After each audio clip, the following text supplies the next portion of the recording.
une petite introduction pour vous déjà souhaiter la bienvenue. Pour ceux qui ne me connaîtraient pas, je m'appelle Marty Cruz et je vous invite là à suivre le quotidien de ce que je fais dans mon atelier, chez moi et de mes réalisations. Je suis artiste, illustratrice, je fais surtout de la fantaisie, des animaux, des univers, des environnements, etc. un petit peu magiques. Et surtout, je suis essentiellement tournée vers l'art traditionnel, la peinture, la couleur qui tache les pinceaux, les crayons, les pastels, tout ça quoi. Et pour les nouveaux et pour ceux qui me connaissent déjà, je vous invite dans ce nouveau vlog à voir l'avancée d'une petite peinture qui doit faire partie de ma série des Jardins Fantastiques, qui doit sortir en print et en originaux disponibles pour le printemps. Donc là il faudrait vraiment que je me booste, mais c'est vrai que j'ai tellement de choses qui m'arrivent en même temps que c'est un peu compliqué. Et ensuite vous verrez aussi des petites choses, des petits achats que j'ai fait notamment pour des ateliers, etc. Et puis en fin de vidéo vous verrez ma découverte et puis comment j'utilise les Neo Color 2 de Caran d'Ache. Donc s'il y en a qui sont plus intéressés par la partie vlog, ça va venir tout de suite après. Et puis s'il y en a qui sont vraiment que intéressés sur mon utilisation des Neo Color 2 et la réalisation que je vais faire avec, donc là je vous invite à aller plutôt vers la deuxième partie du vlog, donc vous pouvez faire avance rapide, il n'y a pas de souci, vous verrez tout ça. Donc on va y aller, assez de blabla, c'est parti! Alors pour ceux qui ne me connaîtraient pas, je fais juste un petit aparté pour expliquer qu'en fait je suis prof aux ateliers Clairefontaine. C'est des ateliers qui sont financés par la marque, qui sont réguliers, tout thème multitechnique, vraiment tous âges, ça va de 8 ans à 88 ans et les gens viennent et me demandent n'importe quoi en fait, vraiment c'est à moi de m'adapter. Ça se passe à 2 sites Chambéry et du coup quand j'ai des jeunes...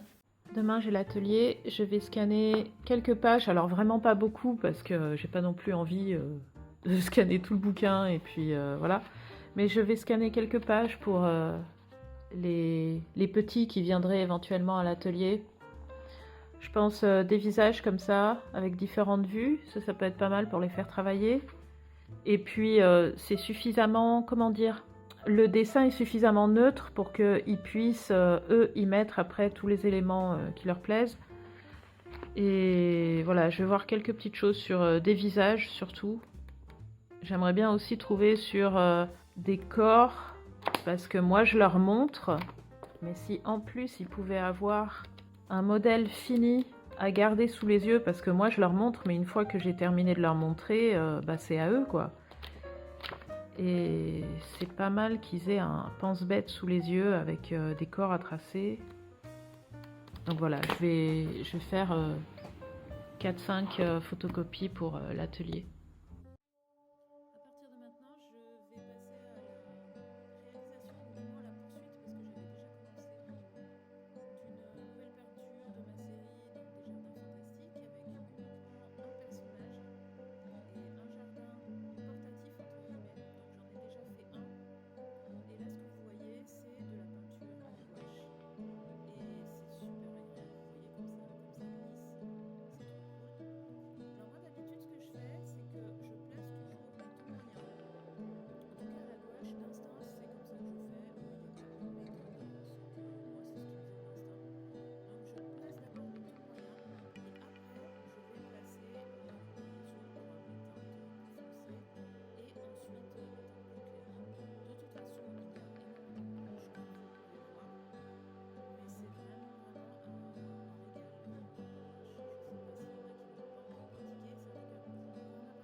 Coucou à tous, on est le soir, vendredi soir, donc demain j'ai mon atelier Clairefontaine qui doit se dérouler, très zen, tout va bien. De toute façon j'ai rien à préparer d'avance, donc non, nickel. Et j'étais en train de peindre, de dessiner, mais comme d'habitude, et puis je me suis dit... tiens, il y a un autre truc aussi que tu aimes bien, c'est lire, c'est-à-dire que je me suis remise à la lecture depuis que j'ai quitté mon boulot alimentaire. Et c'est super cool. Et là, notamment, j'avais envie de vous parler d'un auteur qui est pas tellement connu et je suis un petit peu étonnée. Ou en tout cas qu'il a été et qu'il est plus tellement. Alors il faut savoir que moi ce que je lis c'est du fantastique. Je lis aussi de l'horreur, même si ça par contre je sais que c'est peut-être pas partagé par tout le monde. Et puis tout ce qui est un peu étrange, etc. La fantasy, ça dépend parce que je suis plus tournée vers le fantastique, l'intrusion de l'étrange dans la réalité. Et j'aime bien aussi quand ça a un prisme un peu poétique. Et c'est pour ça que le fantastique qui rentre dans la réalité avec un prisme un peu poétique et une belle expression à la fois simple et comment dire. Enfin, on sent que c'est pas la personne qui s'écoute parler. Alors en même temps, c'est traduit puisque l'auteur est un Irlandais, donc c'est traduit, mais c'est extrêmement bien traduit. Et de base, c'est que c'est quand même extrêmement bien écrit. Donc c'est Le livre des choses perdues de John Connolly. C'est un livre qui est très bien écrit, un mélange entre du Narnia, des enfants particuliers. C'est un peu triste aussi, mais sans aller dans le pathos ou quoi que ce soit. C'est ça aussi que j'aime bien parce que j'aime pas du tout les livres très pathos, etc. C'est vraiment pas mon truc. Il y a de la magie et en même temps ça fait frissonner aussi. Et c'est vraiment très très beau, je vous le conseille si vous aimez l'enfance aussi. Et si vous aimez les livres, c'est un bouquin pour vous. John Connolly, je le connais parce que je l'avais découvert par le biais d'un recueil de nouvelles qui s'appelait Musique Nocturne, qui est un recueil de nouvelles aussi fantastique, où il mêle aussi cet amour des livres. On sent que c'est un auteur mais qui est fan des bouquins. Heureusement, hein, j'ai envie de dire. Une belle écriture en fait. Et avec toujours une ambiance un peu de magie, etc. Donc son recueil Musique Nocturne, je l'avais vraiment adoré aussi. Alors lui, je ne l'ai pas en physique, je l'ai en audiobook. J'ai un abonnement à l'application Audible. Je vous en dirai pas du bien ou du mal de l'application Audible. Il y a du bon et du moins bon, bref. Je pense que je vais me commander La Maison des Feuilles de Danielewski. J'espère que je le dis pas mal, sinon il y a certains puristes qui vont me décapiter. Les gens qui sont vraiment très branchés, fantastiques, et le fantastique est à un certain level, connaissent La Maison des Feuilles. Et je pense qu'il y en a certains qui vont faire ouh. Pourquoi? Parce que c'est un livre qui est considéré comme peut-être un peu difficile à lire.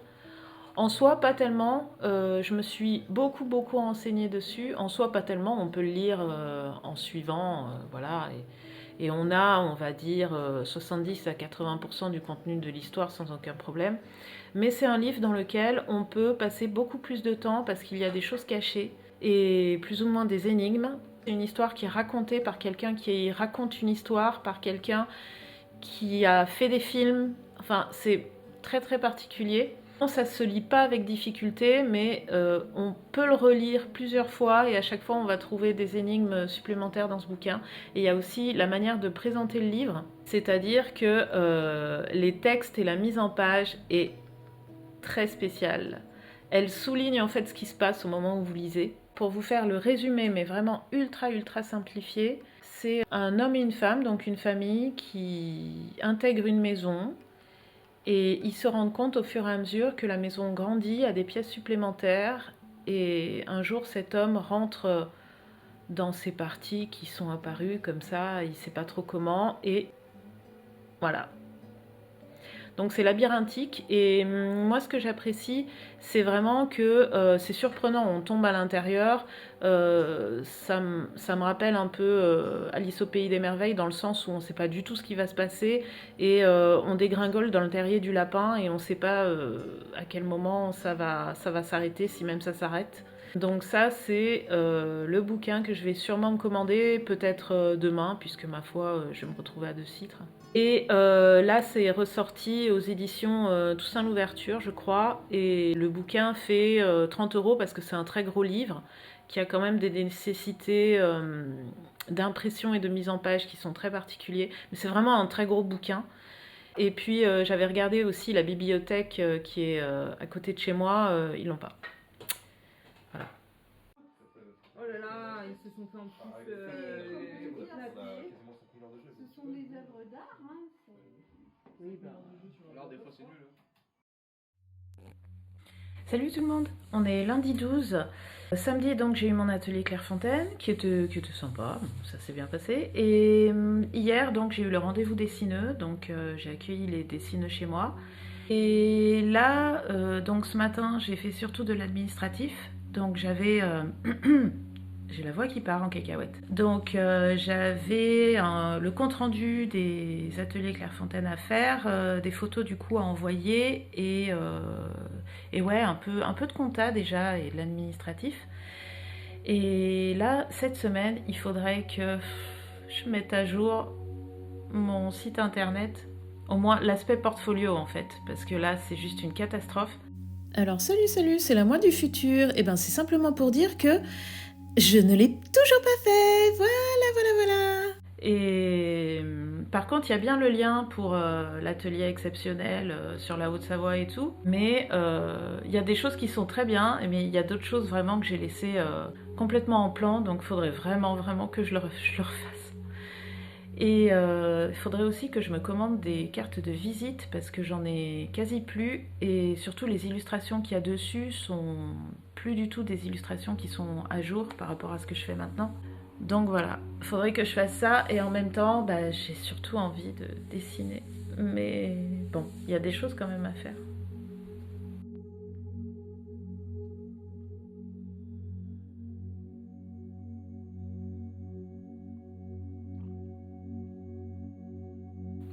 Alors, retour de course. Donc, je reviens d'Action. Pour moi, c'est une première. J'avais des choses à acheter et puis j'avoue que c'est un lundi, je le voulais un peu off pour me reposer, souffler un peu, éliminer certaines pensées négatives et puis surtout, j'avais besoin d'un peu de matériel pour mes ateliers et des petites choses aussi pour Narco, croquettes et litières, la base. Et j'avoue que Action, moi je connaissais pas. C'était vraiment une première et j'ai eu beaucoup de mal à ne pas rentrer avec un camion plein. Alors en fait, il y a du matériel dit Beaux-Arts, bon même si c'est pas du matériel Beaux-Arts, on est d'accord, mais qui peut valoir le coup, notamment il y a des feutres à eau qui peuvent être vraiment bien, que j'ai pas pris parce que j'en avais, mais du coup j'ai regardé.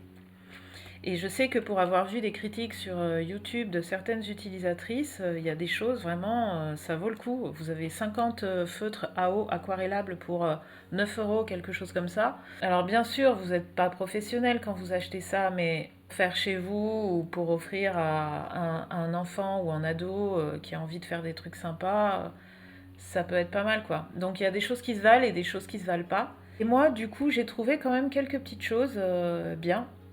Alors c'est un peu le souk sur ma table, mais c'est pas grave.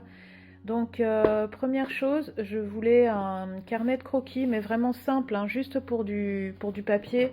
Donc les feuilles sont assez fines, je crois que c'est du 150 ou 160 grammes. Elles sont légèrement ivoire et elles sont faites plus pour le crayon de papier. Et j'en cherchais un donc en format A3 parce que je vais peut-être l'amener pour un atelier modèle vivant. Alors pas que je vais animer cette fois-ci, je vais y aller moi pour dessiner. Parce que c'est vrai que c'est pas simple d'avoir des ateliers modèle vivant dans sa région, donc là ce sera le cas.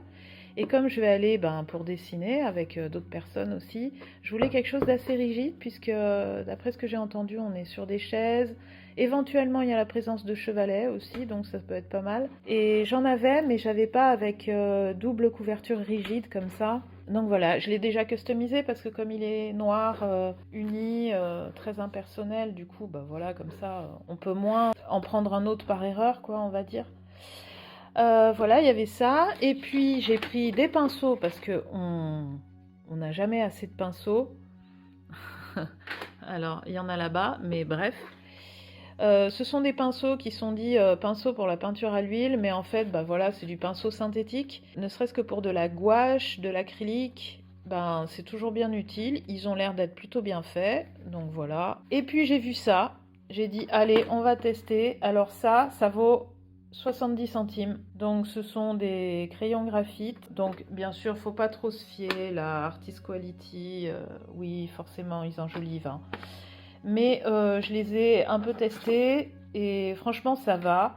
Je pense que le bois est peut-être pas fantastique, mais pour faire du sketch, ça doit être pas mal. J'essaierai de les tailler pour voir ce qu'il en est. Voilà, donc ça, franchement ça tient bien la route, c'est correct.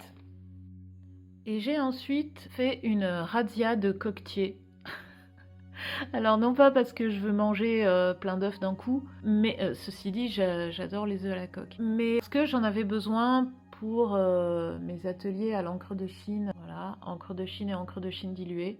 Donc pour avoir des contenants sympathiques, esthétiques. Et là en l'occurrence, ils sont très esthétiques, très jolis. Et puis ça se nettoie bien, voilà. Et maintenant un bond dans le temps. Salut tout le monde, j'espère que vous allez bien. Sérieusement, je comprends pas du tout cette voix, j'en sais rien. Je vous vois en face à face, alors je sais pas du tout si c'est la première fois ou si je vous ai déjà vu en face à face dans ce vlog, puisque je récupère des rushs et après je les assemble, donc là, clairement je me rappelle pas. Mais je voulais présenter ce que j'ai enfin reçu. Alors la boîte là, vous l'avez peut-être à l'envers parce que je suis en inversé.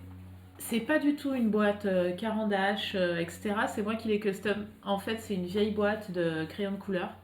Mais bref, qu'est-ce qu'il y a dedans? Eh bien, il y a enfin les... Ah, passage du chat. Bonjour, monsieur le chat. Donc, je disais, j'ai enfin reçu mes Neocolor 2. J'ai commandé sur le Géant des Beaux-Arts. Et surtout, donc là, il y avait toutes les couleurs à l'unité. J'avais pas envie d'acheter une boîte. Moi, ce qui m'intéressait éventuellement, c'était la boîte de 30. Parce que les boîtes inférieures, je trouvais qu'il n'y en avait pas assez. La boîte de 30, du coup, je risquais d'avoir un peu plus de couleurs qui m'intéressaient. Et puis, au final, là, j'ai pu commander à l'unité. Ce qui fait que du coup, j'en ai pas 30, j'en ai 22. Mais c'est que des couleurs que j'ai choisies moi-même. Alors que j'ai choisi avec l'aide des petites vignettes colorées et des noms. Et je suis contente parce que c'est bon, j'ai pas eu de mauvaise surprise, donc voilà. Je suis super contente. Je vais vous présenter tout ça. Neocolor 2, j'en ai 22. J'ai commandé ces couleurs-là, donc bien évidemment à la caméra, vous n'avez pas les couleurs exactes, mais ça vous donne quand même une idée. Quand j'ai fait ma feuille d'indication avec les couleurs et le rendu à sec et dilué, j'ai aussi noté le nom. Et c'est là que j'ai remarqué qu'il y avait une différence entre parfois les noms sur le site internet du Géant des Beaux-Arts et les noms inscrits directement sur les bâtons. Voilà, au cas où j'ai mis les deux de manière à m'y retrouver. Et puis il faut savoir qu'au fur et à mesure qu'on utilise le bâton, on enlève en fait le papier au fur et à mesure de l'utilisation, ce qui fait qu'à la fin, quand il reste que la fin, qu'on se dit qu'on va peut-être en racheter un autre, on n'a pas forcément le nom. Donc c'est pas mal d'avoir comme ça la couleur et puis le nom dessous sous lequel on peut le recommander ou le retrouver. Voilà. Ça s'utilise ou à sec comme du pastel gras, puisque ce sont des pastels à la cire. Alors j'ai vu des gens qui se plaignaient comme quoi c'était pas aussi crémeux que les pastels à l'huile sennelier. Ça tombe bien, c'est pas des pastels à l'huile, c'est pas des senneliers et ça s'utilise pas pareil. Donc ce sont des pastels à la cire, ce ne sont pas des pastels à l'huile. Et cette caractéristique permet d'avoir justement plusieurs utilisations possibles. Ça s'utilise à sec, sans trop appuyer ou en appuyant beaucoup, et en dilution. Alors en dilution, j'ai essayé avec plusieurs choses. J'ai essayé avec un pinceau à réservoir, Pentel. Franchement, ça peut être pas mal si vous faites des fonds, mais le rendu va pas être précis, même si vous voulez plus diluer certains endroits, etc. Parce que malgré tout, on gère assez mal l'arrivée de l'eau. Deuxième chose, la pointe a tendance quand même à être un peu rigide et ça entraîne beaucoup de pigments avec les mouvements que vous faites. Donc bon, ça fait un peu caca comme on dit, mais pour remplir un fond et pas avoir une feuille blanche, voilà, bon, ça peut être pas mal, ça peut être un moyen pour aller vite. Après, j'ai essayé des pinceaux beaucoup plus d'aquarelle. Par exemple, ça c'est un pinceau que j'utilisais beaucoup pour l'aquarelle, qui est très souple, qui est très fin.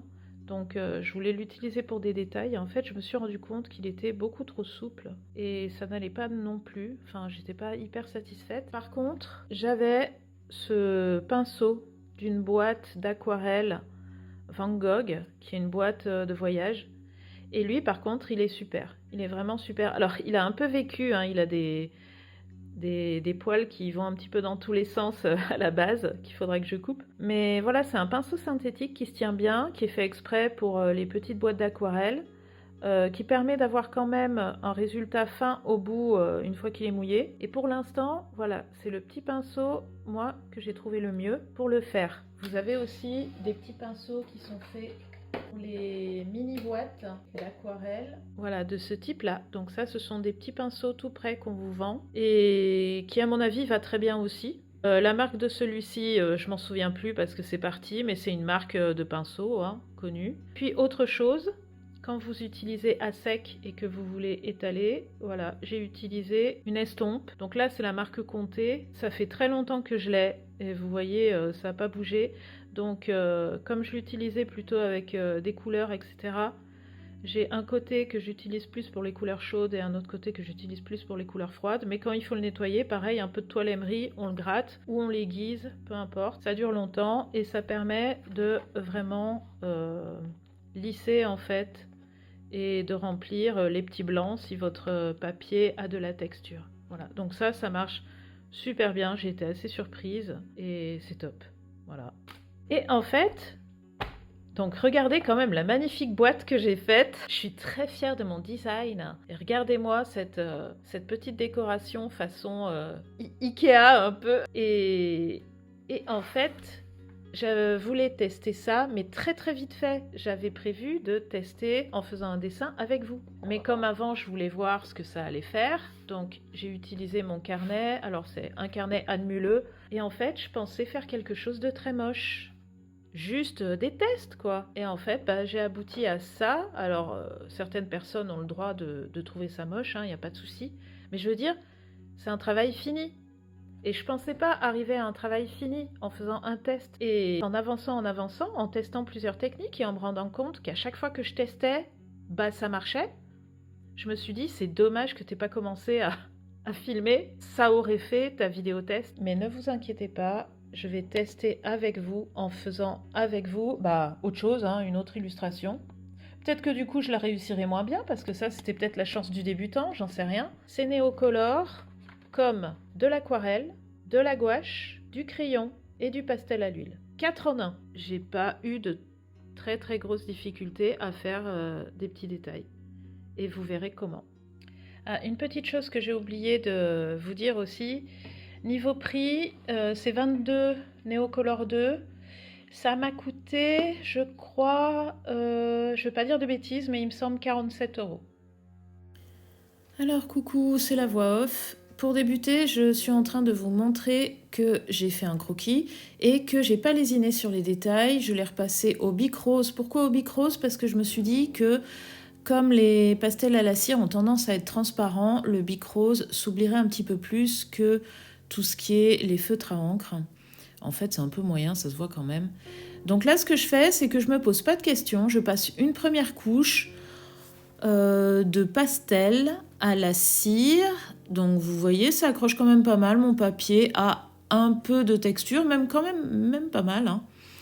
Et voilà, donc je place mes aplats de couleurs. J'avoue que là, je le fais avec un certain zèle. J'ai pas mal appuyé, j'ai mis pas mal de couleurs différentes. Et pour mon tout premier essai, j'en avais mis beaucoup moins. C'était beaucoup plus léger. Je peux pas vous dire si c'est bien ou mieux. Toujours est-il que ça a un peu plus saturé la feuille. Mais du coup, ça m'a permis d'aller un petit peu plus vite à l'étape d'après. Une fois que j'ai fait mes premiers aplats simplement au néo-pastel, j'ai aquarellé tout ça et comme vous avez vu, plutôt que de prendre le pinceau à réservoir de Pentel, j'ai préféré prendre le petit pinceau normal que je vous ai présenté, trempé dans l'eau. Pour éviter qu'il soit trop saturé d'eau, j'ai mon petit chiffon dans la main gauche et à chaque fois que je le sors de l'eau après nettoyage, je le passe sur le chiffon pour éviter qu'il soit trop imbibé d'humidité. Et quand je dilue, donc quand je rends tout ça un peu plus aquarellé, vous voyez que je fais par zone de couleur. Je fais pas des grands aplats en mélangeant tout, sauf si vraiment c'est les faire chercher qu'on veut. Je fais bien par zone de couleur de manière à pas faire du caca et quelque chose de marronasse en fait. Donc je me souviens d'où j'ai placé mes couleurs. Je choisis de diluer ce bleu ciel, ensuite ces zones vertes, ensuite ces zones marron éventuellement, etc. Et je rince mon pinceau si possible entre chaque changement de zone pour éviter aussi que toutes les couleurs se mélangent. Sauf voilà dans l'eau par exemple, là le fait que les couleurs se mélangent un petit peu entre le vert et le bleu, c'est pas dérangeant. Alors une fois que cette première couche qui a du coup vraiment teinté le papier est sèche, je passe ensuite les néocolores directement dessus, à sec on va dire. Et là ce que je vais faire c'est des mélanges entre différents néocolores. Alors ils sont quand même très crémeux, c'est très sympa, ils se mélangent bien, ils se superposent plutôt pas mal. Avant que ce soit vraiment saturé et qu'il n'y ait rien du tout qui marque, il faut quand même y aller. Donc voilà, là je mélange du bleu clair, du bleu foncé et puis donc j'utilise l'estompe pour lier les couleurs entre elles, les fixer sur la feuille, les étaler aussi. Voilà, donc on peut faire des mélanges, on peut faire des dégradés. C'est très sympa, donc ça c'est d'instinct, hein. Personne ne pourra vous donner une technique, comment faire ça, faut y aller d'instinct. Faire vos dégradés, vos mélanges, c'est vous qui faites, c'est vous qui voyez. L'utilisation de l'estompe, c'est pareil, c'est quand vous avez l'impression qu'il faut le faire. Là, ce que je suis en train de faire, je mets dans le creux de ma main un néo-pastel et je souffle dessus de l'air très très chaud qui vient de ma bouche, hein, pour ramollir le néo-pastel et faire en sorte qu'il marque mieux. Comme là, il y a 3-4 épaisseurs de néo-pastel, forcément, sinon ça a tendance à moins bien marquer. Donc de temps en temps, voilà, je peux réchauffer ces néopastels dans le creux de ma main en soufflant dessus de l'air chaud. Et ça marche vraiment très très bien. Ce qui veut dire que l'été, vos néopastels vont aussi avoir tendance à être beaucoup plus gras que l'hiver, forcément. Donc là on continue avec la superposition de couleurs. On assemble les couleurs entre elles en utilisant l'estompe, on les étale. On lisse tout ça d'ailleurs, ça fait un rendu très très brillant quand on utilise l'estompe, plus brillant que quand on ne l'utilise pas.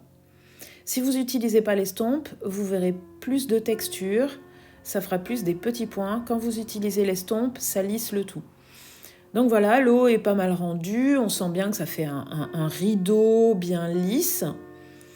Là, ce que vous voyez, c'est l'utilisation du néocolore façon un peu gouache. Donc, je mouille le pinceau, je fais en sorte que ça dégouline pas non plus, et je le passe directement sur le crayon néopastel. Et là, on a une peinture qui est bien plus couvrante que la peinture aquarellée. Donc, on est presque sur une consistance de gouache. Et l'utilisation du néopastel comme ça, directement avec le pinceau, vous permet de faire tout ce qui est petits détails, par exemple, plus tard, faire les cornes du cerf, etc. Là, vous voyez comment on enlève les premières couches de papier pour accéder forcément à la suite du crayon. C'est presque sensuel. Alors, je me suis rendu compte d'un souci, c'est qu'il y a une couche de colle qui reste sur le corps du néo-pastel, en fait, quand on enlève au fur et à mesure le papier. Donc ça, je pense que c'est un petit peu le point noir de la fabrication. C'est pas très grave, vous pouvez le frotter avec un papier essuie-tout ou quoi que ce soit pour essayer d'enlever cette couche de colle qui, du coup, moi je trouve, change un peu la texture du néocolor ou passer un coup de pinceau humide. Donc là, je travaille les pierres de la même manière que ce que je travaillais l'eau. Donc je fais des effets de texture, je multiplie les couches de couleurs, je passe mon estompe, j'étale, j'aplatis. Voilà, là je vais réchauffer un peu dans le creux de ma main en soufflant de l'air chaud cette couleur de jaune lumière qui est très très belle parce que y a beaucoup de couches de néo-pastel, donc il faut quand même qu'elle accroche et qu'elle soit encore plus crémeuse. Et puis pour les bordures de la pierre, si je me souviens bien, j'ai même utilisé façon gouache avec le pinceau passé sur le corps du néocolor pour affiner un tout petit peu mes contours, voilà, au niveau du bord de la pierre. Alors je regarde en même temps que vous pour savoir à chaque fois ce que je vous montre. Ah oui, là je fais une espèce un peu de brume, c'est-à-dire que je passe du blanc que j'étale pour affadir certaines zones et qu'on ait l'impression d'éclaboussure, vous savez le nuage que fait un peu l'eau. Vous voyez comme ça qu'on peut même travailler aussi en transparence et vous pouvez revenir avec les Neocolor 2 sur des peintures à la gouache, des peintures à l'acrylique pour faire justement ces effets un peu de brume. Et je ne sais pas si vous avez remarqué à quel point le travail est propre. On n'en met pas partout, ça ne s'étale pas partout, ça n'a rien à voir avec les pastels à l'huile, vraiment rien à voir. Votre bureau ou table de travail est propre. Vous sortez, vous rangez, ça prend 2 minutes même pas. Alors, techniquement, je vous ai montré juste avant là où j'en étais. Je pourrais pas terminer. Soit je prends le temps de terminer et du coup ça va décaler mon montage vidéo. Bon, si je veux pas que ça reporte trop, que je sorte le vlog beaucoup trop tard, clairement il faut pas que je vous montre la fin de cette démo des Neocolor 2. De toute façon, deux choses. Déjà, ça vous obligera à revenir parce que comme ça je vous montrerai soit l'avancée, soit la version finale la prochaine fois. Donc au prochain vlog, voilà, je vous montrerai ça. Surtout, c'est vrai que la technique en elle-même, je vous ai montré comment je faisais, je vous ai montré les différentes manières dont j'utilisais les Neocolor. Donc vous avez vu à sec, l'utilisation sous forme d'aquarelle, donc en mettant de l'eau pour teinter ma feuille, directement du coup sur ce fond aquarellé, ensuite l'utilisation directe avec le pinceau sur le crayon pour pouvoir l'utiliser presque comme de la gouache. Le réchauffement aussi dans la main en soufflant dessus pour avoir de l'air chaud, donc comme quoi je réchauffais pour que ça accroche mieux et pour ramollir le crayon. Et puis les superpositions et l'utilisation aussi de l'estompe. Donc on va dire que ouais, je vous ai montré toutes les techniques que j'utilisais. Et petit rappel, j'anticipe d'éventuels futurs commentaires. Ce ne sont que mes techniques, c'est pas du tout the technique à appliquer qui est inscrite dans des livres, etc. C'est moi ce que je fais, vous pouvez faire de manière différente, vous pouvez en utiliser une seule, ou deux, ou trois, ou toutes. Mais voilà, moi en tout cas, c'est comme ça que je les ai découverts et c'est comme ça que je me les suis appropriés. Et comme ça, vous aurez la surprise au prochain vlog de voir le déroulement. Donc c'est vrai que c'est un vlog où rien n'est terminé. La gouache que j'ai entamée avec Jardin Fantastique, c'est juste un personnage. Et pareil, elle n'est pas terminée, donc vous la verrez au prochain vlog. Donc elle, vous la verrez finie. Et cette démonstration au Neocolor, vous verrez la version finale aussi au prochain vlog, voilà. Et je pense aussi que je vous montrerai peut-être, alors je sais pas trop si je pourrais, peut-être aussi des images de ma session modèle vivant. Donc pour moi ça sera une première parce que modèle vivant avec vraiment la personne toute nue qui pose face à nous, j'avais encore jamais fait. Je l'ai fait par le biais de vidéos qui proposaient ça, mais c'est pas la même chose de voir personne sur un écran en fait que en vrai. Donc voilà, j'espère que ce vlog vous aura plu. En tout cas, c'est un peu la technique du revenez la prochaine fois pour voir le travail fini. Il y en a qui vont pas être contents, il y en a qui seront contents. Dites-vous bien que je fais ça avec mon petit cœur et bénévolement. Mais là, c'est vrai que j'ai eu beaucoup de choses à faire et je veux pas non plus trop tarder pour sortir un nouveau vlog. Je pense que déjà il sera pas mal long, déjà celui-ci. Donc voilà, on va s'arrêter là. En tout cas, je vous remercie de m'avoir suivi jusqu'à présent. Retrouvez-moi sur marticruz.fr, les réseaux sociaux, plutôt Instagram, j'avoue. De toute façon, ça se met automatiquement sur Facebook quand je poste sur Instagram. Mais j'avoue que je préfère quand même Instagram et je vois plus les commentaires sur Insta d'ailleurs. Si vous voulez m'envoyer un message en MP aussi depuis Insta, vous pouvez, ça tombera dans les invitations si vous ne me suivez pas. Si vous me suivez, je les verrai tout de suite. Donc en commentaire de cette vidéo, si vous avez d'autres questions sur du matériel, si vous souhaitez m'offrir un petit café, c'est tout à fait possible. Oui. Je vous mets le lien dans la description de la vidéo. Je vous fais plein de bisous en tout cas. Je vous dis à la prochaine, donc dans 2 semaines. J'essaye au max, comme vous pouvez le voir, d'être régulière. Et surtout, restez créatifs et actifs. Parce que là...